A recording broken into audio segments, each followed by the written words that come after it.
Foundations of Amateur Radio. The term NVIS, or Near Vertical Incidence Skywave, is, in my short experience as an amateur, heaped with scorn and ridicule. Terms like cloud warmer come to mind when people discuss the principles associated with NVIS, but that does happen in the context of where I live, that is, one of the most isolated cities on the planet, Perth in Western Australia. NVIS has several advantages over other forms of HF communication. It can be done with low power, there's little or no signal fading, simple antennas work well, it has low path loss, better signal-to-noise ratios, and if you're in a valley, you can still use it. So what exactly is NVIS? In the past, I've talked about long-distance HF communication. Your radio signal bounces off the ionosphere, bounces back to Earth, and so on. Like skipping a stone on a pond, the angle at which your signal hits the ionosphere determines what happens next. In general, shallow is good, steep is bad.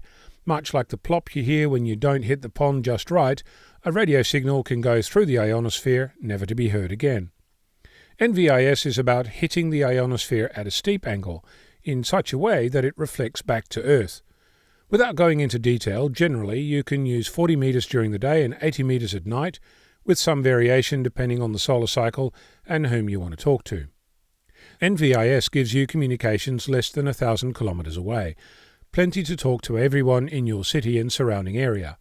In the case of an emergency, that's also likely enough to get out of any emergency-affected area, so plenty of excuses to set up and try for yourself. I can start talking about angles, maximum usable frequencies and so on, but I won't. These all relate to specific circumstances, depend on what antenna you're using, what the ground conductivity below you is, and as is typical in our hobby, many other variables. What I can say is that NVIS to NVIS station works best. So if you're going to test this with a friend, it will help if you both set up a similar station while you learn the variation associated with this kind of communications. Now, I did mention up to 1,000 kilometres.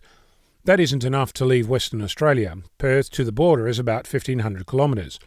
But if you live in the Netherlands, you can get to 15 or so countries. Depending on where you are, NVIS will give you different outcomes, and what I'm talking about affects each station differently. For me, the attraction of NVIS is solid communications on 40 and 80 meters, something that has eluded me so far. It also allows for a low, simple wire antenna, an inverted V dipole, 2 bits of wire strung up on a pole, 6 meters in the middle, 2.5 meters at the end, will get me up and running. Perfect for a field day, excellent for a local contest, and brilliant if you're only using low power as a beginner. Because the antenna is close to the ground, it's pretty much omnidirectional. If you set up an antenna for 40 meters, then cross that with an 80-meter antenna and feed them both from the same point, you'll have a configuration that will operate well for 24 hours without needing to move antennas in the dark. I have no illusions that an NVIS antenna will help me make contact between Perth and Japan, but then it's not intended for that. I've spoken in the past about finding the right tool for the job. NVIS is a tool, it has a job, and it's very good at doing that. It's not for everyone, all the time, but it's a tool that you, as an ambitious amateur, should know about. I'm Ono, Victor Kilo 6, Foxtrot Lima Alpha Bravo.